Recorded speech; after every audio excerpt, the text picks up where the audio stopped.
The night was like any other, peaceful, almost too peaceful. It was the kind of quiet that made my old house creak and shift under the weight of stillness. I sat alone, feeling the early autumn chill creeping through the walls, filling the house with an undeniable sense of isolation. I had gotten used to it, the silence, but tonight felt different. There was a strange tension in the air, something I couldn't quite name. Maybe it was the flickering of the porch light outside. Or maybe it was just my mind playing tricks in the dim light of my empty home. Then, it came, a sudden, jarring sound shattered the silence, followed by a brief rush of water. I froze, my heart pounding in the stillness. I stood up and headed toward the source, hoping it was something simple. Perhaps a forgotten faucet or a spilled glass of water. But as I reached the hallway, I felt it, the water creeping out from under the bathroom door, pooling on the floorboards.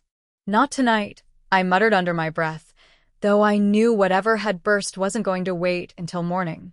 With a sigh, I grabbed my phone and started scrolling through contacts, names that seemed distant, like people from another life, friends I hadn't seen in ages. I came across my husband's old number, one I hadn't found the strength to delete. And then I saw it, the number for a 24-hour emergency repair service, jotted down long ago for a rainy day. It felt strange dialing it at this hour, knowing a stranger would be stepping into my home. But the water kept spreading, forcing my hand. After a few rings, a calm, steady voice answered. He introduced himself, and after I explained the situation, he assured me he'd be there in less than 30 minutes. As I waited, impatience and unease churned inside me. I wandered back to the bathroom, standing in the growing puddle, watching the water ripple under the faint glow from the hallway. It had been so long since I'd felt this kind of anxiety, this electric tension, the kind I hadn't realized I missed, until a sharp knock at the door snapped me out of my thoughts. I took a slow breath to calm myself and opened the door. The man standing there was tall, his shoulders slightly hunched, as if he'd grown accustomed to squeezing into tight spaces. He wore a thick jacket, damp from the mist outside. When he smiled, it was with a quiet confidence I hadn't seen in a while.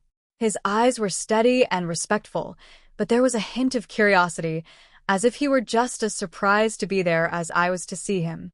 "Good evening, ma'am," he said, extending his hand. "I'm here to fix the problem." I nodded and gestured for him to come in, suddenly aware of the cool, damp air he brought with him. He followed me down the hall, his footsteps soft yet purposeful.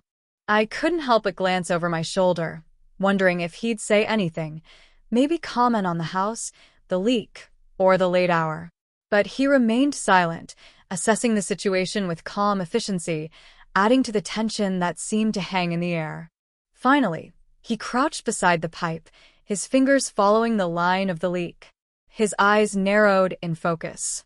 I leaned against the doorframe, arms crossed, watching him work, feeling oddly exposed in my own home. There's a strange comfort in having someone else here, even for something as mundane as a repair. I hadn't realized how much I missed another person's presence, the simple reassurance of knowing someone else was handling things, if only for a short while. After a few minutes, he looked up and met my gaze.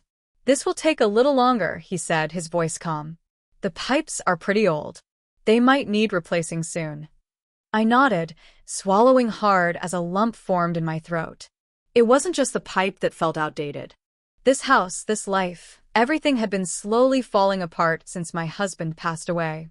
It felt like I was just patching up something that couldn't be fixed, holding on to memories that were slipping further away each day. The man must have sensed something, because he paused, his expression softening. "You're all right," he murmured, almost to himself. "This place just needs some care." I turned my gaze to a distant corner, but his words lingered, settling in the space between us. It was such a simple statement, almost too obvious, but it carried a weight that hung in the air, mingling with the faint sound of dripping water. He went back to work, and for a moment, the only noise was the steady rhythm of his tools and his quiet voice explaining each step. I nodded along, answering automatically, though my thoughts were miles away, lost in memories of when the house had been full of life, laughter, and warmth. I hadn't realized how deep I'd sunk into my thoughts until he spoke again, his voice breaking through the fog. "There," he said, standing up and wiping his hands on a cloth. "That should hold for now. But I'll need to come back in a few days to make sure everything's fine." I thanked him, feeling an unexpected pang of disappointment that he would be leaving so soon. I walked him to the door and hesitated as he paused on the threshold, glancing back at me with that same quiet intensity. It was a look that made me feel noticed in a way I hadn't in a long time, like he understood more than he was letting on. As he stepped outside, he turned back, his gaze lingering for a moment longer than necessary. "I'll see you soon," he said, his voice soft but certain. And then, just like that, he was gone, leaving me alone in the silence once again. But this time, the quiet didn't feel quite so empty. The next time he came, the morning light was pouring through my kitchen window, casting long shadows on the floor. I hadn't meant to call him back so soon, but as the days passed, I realized the problem wasn't fully dealt with yet. The pipe had started leaking again, and this time it was worse. Despite the repairman's previous advice, I convinced myself I could fix it. After all, how hard could it be? That morning, I rummaged through the shed, pulling out a disorganized assortment of tools, pliers, a rusted wrench, and even a few bolts that I thought might come in handy. None of it was really meant for plumbing, of course, but I told myself I could figure it out. It was just me versus this stubborn leak. By the time the drip turned into a steady stream, I was kneeling on the kitchen floor, tools scattered around me, and water collecting faster than I could clean it up. My confidence began to falter. I'd watched countless DIY videos and had vague memories of my husband fixing things around the house. But as the water continued to trickle, it became painfully clear that theory and practice were worlds apart. And then, as if fate itself were mocking my plumbing attempt, I looked down and realized I was still in my old robe and pajamas. I must have looked absurd, definitely not the image of a determined fixer. More like a sleep-deprived viewer of a half-hearted home improvement show. It was at that moment I knew I needed help. Real help. I grabbed my phone and dialed the number I had saved from his last visit, explaining the situation as best as I could. I tried to ignore the flush creeping up my neck, embarrassed to admit my failed attempt. The same calm voice answered, reassuring me he'd be there soon. When the knock came at the door, I took a deep breath before opening it. There he was, looking just as composed as before, a slight smile curling on his lips as he took in the sight of me, standing in my old flannel pajamas, surrounded by tools, with water pooling on the floor. "Well," he said, chuckling softly, "I think you missed a spot." I couldn't help but laugh, shaking my head. "It's clear I'm no plumber," I admitted, feeling a bit foolish. He paused to assess the scene, then nodded toward the tools strewn about. "Better leave it to me," he said with a light-hearted tone, though there was a kind undercurrent, as if he sensed I needed the reassurance. I watched as he crouched beside the sink, moving with a natural ease and confidence that immediately calmed me. There was no rush in his movements, no signs of frustration. He seemed to know exactly what needed to be done, his hands working with such rhythm it almost looked effortless. It was strange to see someone else take care of something I'd tried so hard to handle myself. The repair felt almost graceful. As he worked, he made casual conversation, asking about the house, how long I'd lived there. It was easy to talk to him. His steady voice filled the empty spaces in my thoughts, and for a moment, the kitchen felt warmer, like it had come alive again just by having someone else in it. At one point, he paused, glancing over his shoulder at me. "You're not the first person to try and do a repair solo," he said with a grin. "But I have to admit, I've never seen anyone attempt it in pajamas before." I laughed, feeling a little shy, but enjoying the light tone in his voice. "I guess I got a bit too ambitious," I confessed. "Lesson learned. I'll leave the plumbing to the professionals from now on." He chuckled, nodding as he tightened the final bolt. "Nothing wrong with giving it a shot," he said, his gaze meeting mine with a surprising openness that felt intimate. "But some things are best left to those who know what they're doing." There was a pause, one of those quiet moments full of unspoken words. I realized I hadn't moved since he'd arrived, just standing there watching him. The air between us shifted slightly, and without thinking, I took a small step closer. It was subtle, but it felt significant. He looked up, and for a brief moment, our eyes locked in a way that felt heavier than I expected. There was a softness in his gaze, a quiet understanding that made me feel strangely exposed, like he saw more than I was ready to reveal. A warmth rushed to my cheeks, and just as I was about to speak to break the tension, he smiled, a faint, knowing smile that seemed to acknowledge the unspoken words between us. And then, as if it were the most natural thing in the world, he leaned in just slightly, brushing a soft, almost imperceptible kiss against my cheek. It was brief, barely there, but it left a warmth that spread through me. "Take care," he said, his voice gentle as he pulled back, his eyes lingering on mine just a little longer than usual. I felt a flutter in my chest, and for a moment, I was at a loss for words. As he gathered his tools and made his way toward the door, I watched him go, a mix of gratitude and something else, something I couldn't quite name, filling me. It left me feeling strangely lighter, like a weight I hadn't known I was carrying had been lifted. As he closed the door behind him, I stood there in the quiet kitchen, the faint trace of his presence still lingering in the air. A small smile tugged at my lips as I realized that maybe, just maybe, there was something to be said for letting someone else take care of things once in a while. Days passed after his visit, but his brief, unexpected kiss stayed with me, like a song that wouldn't leave my mind. I didn't know why it had affected me so much. It had been such a small, simple gesture, something that could have been dismissed as a friendly goodbye. But it wasn't nothing.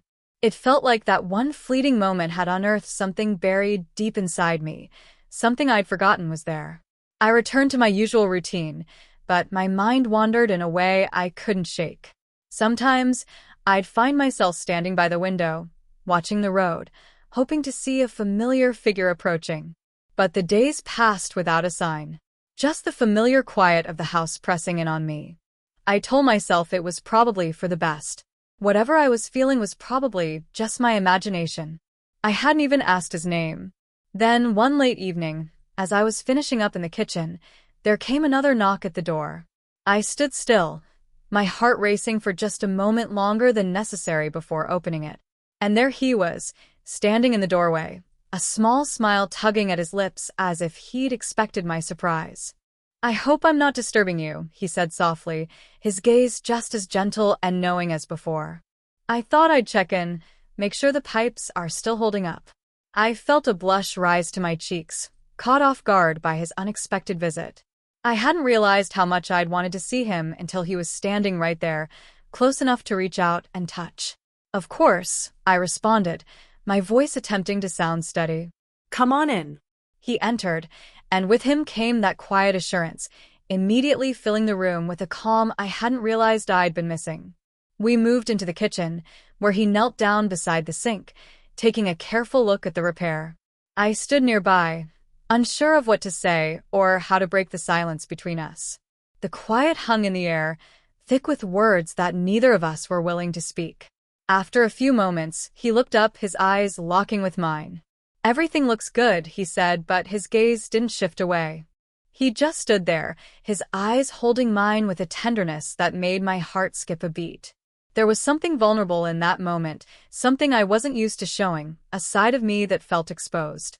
It was unsettling, yet oddly comforting at the same time.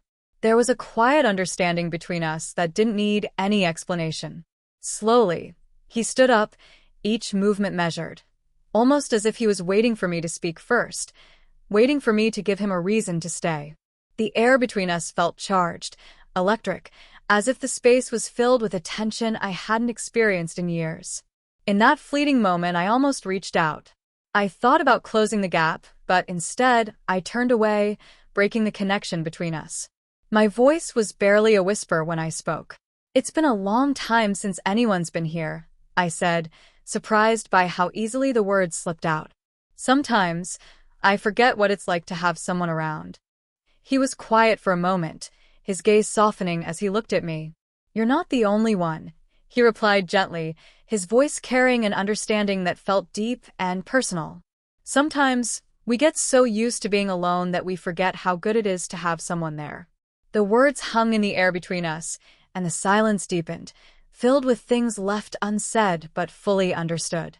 I stole a glance at him, trying to read his face, but it remained unreadable.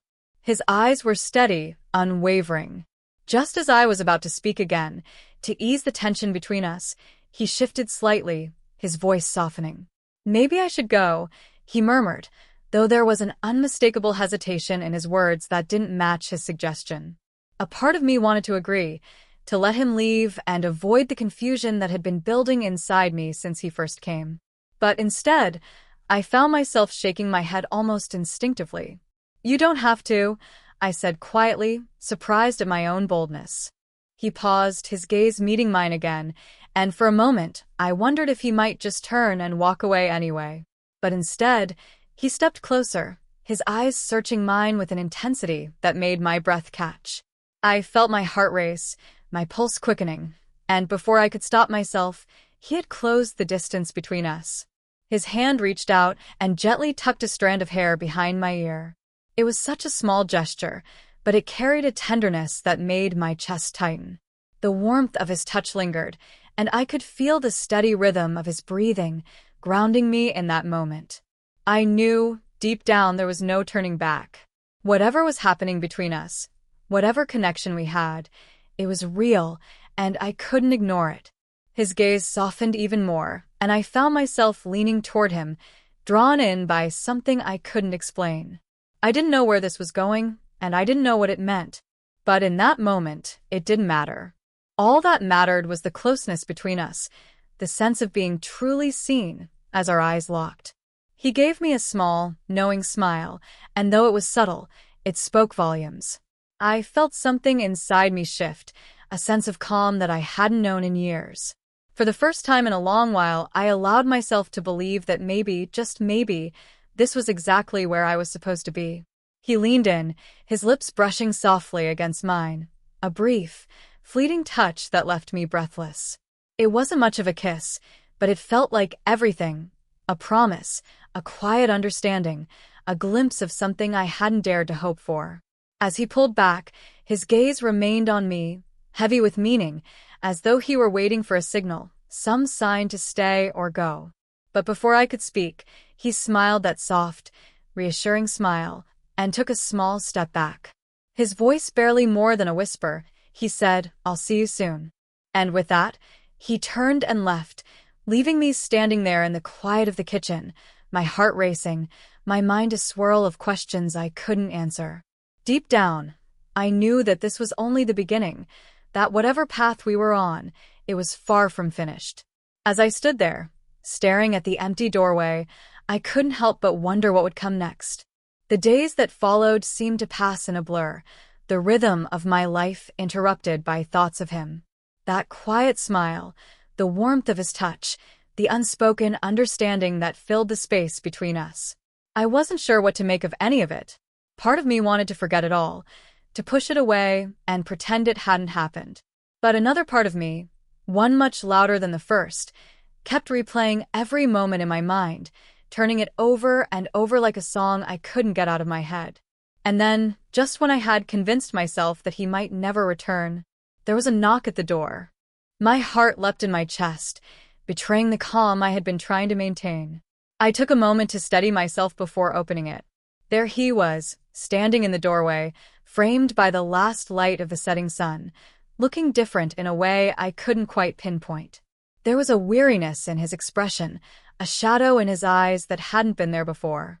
I felt a sharp pang of concern, but he gave me that familiar, warm smile, softening the lines of his face. "Good evening," he said, his voice low and warm. "I hope I'm not interrupting." I shook my head and stepped aside, letting him in. "Not at all," I replied, the words barely escaping my throat. "It's good to see you." He walked in, his eyes scanning the house as though he were seeing it for the first time. I felt the weight of his gaze on the small details, the arrangement of the furniture, the books stacked on the shelves, the gentle ticking of the clock in the corner. There was an intensity to his look, a quiet focus that made me feel both exposed and understood, as though he was piecing together an unspoken part of my life. He settled at the kitchen table, where the faint scent of tea lingered, a reminder of my nightly routine. "Mind if I join you?" His voice was soft, almost hesitant, as though he wasn't sure if he was crossing some invisible line. I nodded, carefully pouring fresh tea for both of us, trying to ignore how my hands trembled slightly as I placed his cup in front of him. He took it, offering a quiet thank you. For a brief moment, our eyes met, a charged, silent exchange that we both quickly averted. The unspoken understanding between us was palpable. We talked about trivial things: the weather, a book I had been reading, an old film he'd recommended. But beneath the surface of our casual conversation, there was something more. A tension we were both careful to avoid addressing. I felt it in the way he looked at me, his gaze lingering just a second too long, as if he was searching for something. His eyes softened in a way he didn't try to hide, and I knew that he felt it too. His hand would brush mine from time to time, as if testing the distance between us, wondering where the boundary was. Then, in a quieter moment, he looked around the room, his gaze distant and thoughtful. "This place," he murmured almost to himself, "feels like it holds so many memories." I looked down, the lump in my throat growing as I swallowed. "It does," I replied, my voice barely above a whisper. "Some days it feels like all I have left." He reached across the table, his fingers brushing mine lightly, and I felt a warmth spread through me, gentle and grounding, as if it was enough to steady me in a world that had tilted off balance. It was a simple gesture, barely noticeable, but it carried so much weight. The silence between us thickened, charged with all the things we weren't saying, and I found myself wondering what was holding him back. What words were caught in his throat? There was a vulnerability in his eyes, an uncertainty that made me feel both drawn to him and wary, as if he was holding on to something I couldn't see but could feel. Just as I was about to say something to break the silence, he spoke, his voice low and thoughtful. "I didn't expect to find this," he said, trailing off as he looked down at his cup, his fingers absent-mindedly tracing the rim. "To feel so connected." The raw honesty in his words struck me like a wave, leaving me breathless. There was a quiet confession in the air, hanging between us, thick with possibility. My heart quickened, a mix of hope and fear blooming inside me. I wanted to reach out, to tell him that I felt it too, that I understood. But something held me back, a voice whispering that this wasn't supposed to happen. That we were supposed to be strangers. Nothing more. He looked up then, his gaze steady and intense, as if waiting for me to give him some kind of sign, to tell him it was okay to cross the line. But instead, I found myself looking away, my own fear locking me in place. A fear of opening up, of allowing something I couldn't control to take root in my life. The silence between us stretched, thick and heavy, each second feeling like an eternity. Finally, he sighed, a soft, resigned sound that seemed to carry the weight of everything unspoken. "I should go," he said quietly, setting his cup down on the table with a softness that made my chest tighten. I didn't mean to overstep. I opened my mouth to protest, to tell him that he hadn't overstepped, that I wanted him to stay, but the words wouldn't come. I was frozen, trapped by my own fear and uncertainty, unable to break the distance between us. He gave me a soft, understanding smile, one that carried both comfort and sadness. "Maybe another time," he murmured, his gaze lingering on me just a moment longer before he turned and walked toward the door. As he reached the threshold, he paused, looking back over his shoulder with that quiet intensity that left me breathless. "Take care," he said softly, his voice carrying a tenderness that made my heart ache. And then he was gone. The door clicked softly behind him, leaving me standing in the quiet, the weight of his absence settling over me like a cold blanket. It was as if something fragile had been broken between us, something that couldn't be mended. A sharp pang of regret surged through me, a longing for the connection we had shared, for the bond that had grown between us in such a short time. But as the minutes ticked by, that regret twisted into something darker, something unsettling. I realized, with a sinking feeling, that I might never see him again. That whatever it was that had drawn us together was slipping away, leaving me with nothing but the echo of what could have been. I sat there, in the silence, feeling the weight of that realization settle over me. I had lost something intangible, something I couldn't name, and now it was gone. And as the last light of evening faded, I found myself wondering if maybe it was for the best. If some connections were meant to be fleeting, leaving us with nothing but the bittersweet memory of what might have been. The days after his departure felt emptier than before, as though his brief presence had added a layer of meaning to my life that I hadn't even realized was missing. I found myself glancing at the door throughout the day, listening for the sound of his knock, not hoping for another visit, but simply wishing for a chance to fill the silence that had once again settled in my home. But the days passed, quiet and unchanging. I told myself I didn't miss him, that it was just the memory of his kindness, his calm presence. But the emptiness of my own words betrayed me. This was something more. Something I couldn't explain. A sense of loss that lingered in the pit of my stomach. Then, one evening, just as I had resigned myself to the silence, the knock came. It was soft, hesitant, almost like he wasn't sure if he was welcome anymore. I opened the door to find him standing there, his expression unreadable, his posture tense in a way that felt unfamiliar. Neither of us spoke, the quiet between us heavier than any words we could have exchanged.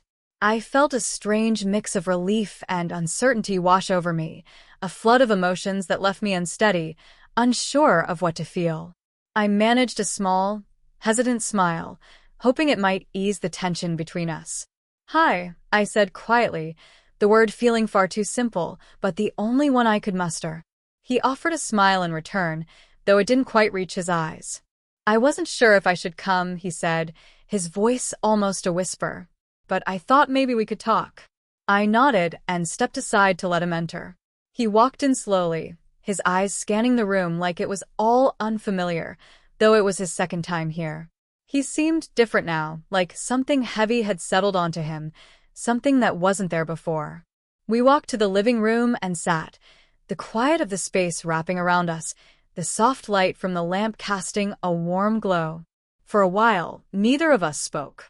The silence stretched on, filled with everything unspoken between us, everything left hanging the last time he was here. Eventually, he broke it. His voice was soft, cautious. "I've been thinking about what happened," he said, his eyes focused on his hands. "I think maybe I got too close." There was a hint of sadness in his voice, a kind of resignation that made something tighten in my chest. I wanted to tell him he hadn't crossed a line, that I felt the same, whatever it was that had drawn us together. But I couldn't bring myself to say it. There was a fear deep down that speaking it out loud might ruin whatever fragile thing we had. He looked up at me then, his eyes locking with mine in a way that made my breath catch. "I never meant to make things complicated," he added, his voice barely audible. "I just didn't see this coming." My heart ached at the rawness in his words, the vulnerability in them, the unspoken truth that hung between us. I wanted to reach out, to close the distance between us, but I couldn't bring myself to move. Instead, I stared at my hands, my fingers nervously twisting together. I didn't see it either, I admitted in a voice so low it was almost lost. But I don't regret it. He exhaled slowly, the sound quiet and weary, as though it carried the weight of everything he wasn't saying. "Maybe I should," he whispered, more to himself than to me. "But I don't."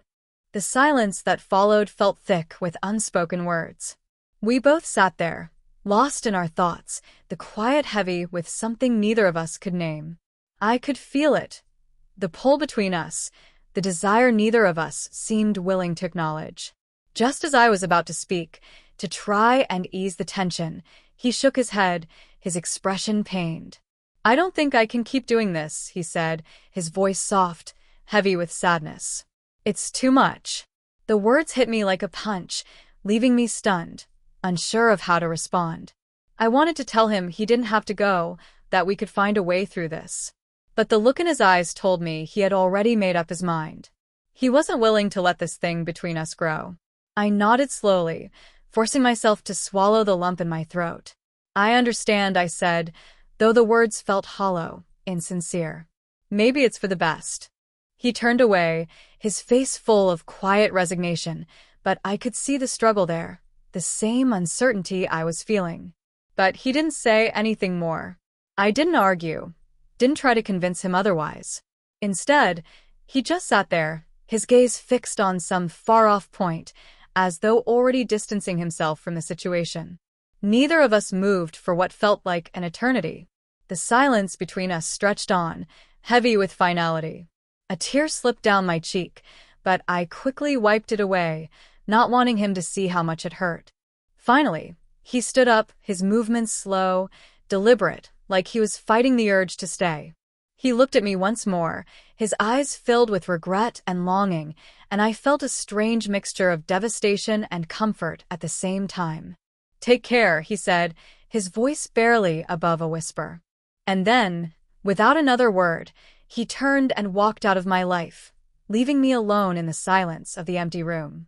I sat there for what seemed like forever, staring at the door, half expecting him to walk back in and change his mind. But as the minutes ticked by, it became clear that he wasn't coming back. His absence settled in, filling the room with a silence that felt suffocating. A quiet that seemed to echo with all the things we hadn't said. I had known from the start that whatever we had was fleeting, that it was always destined to fade. But knowing didn't make it hurt any less.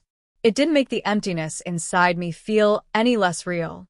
I thought back to our brief time together, to the understanding that had grown between us, the quiet comfort of his presence. It was a memory that would stay with me for a long time.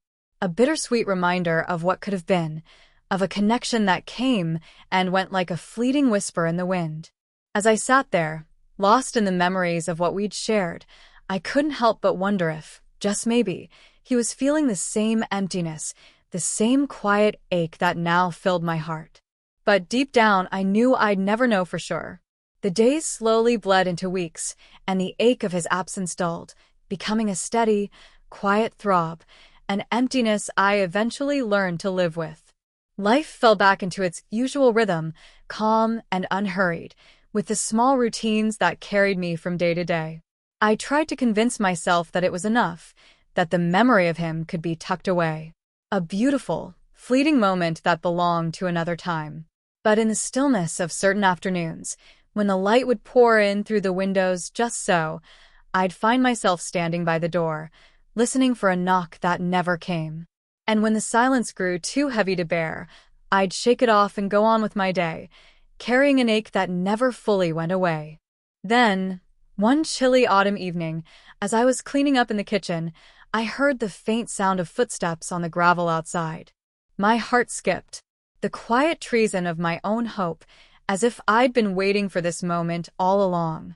I told myself it was nothing, that I shouldn't get my hopes up, but my feet moved before I could stop them. My fingers trembled as I reached for the door handle. When I opened it, there he was, standing on the doorstep, hands in his pockets, looking both hesitant and relieved. He looked different somehow, maybe older, as if time had worn on him just like it had on me. But his eyes still held that quiet intensity, that unspoken understanding that had drawn me to him from the start. Neither of us spoke right away. The silence was thick with words neither of us knew how to say. Finally, he broke it, his voice soft and almost a whisper. I couldn't stay away.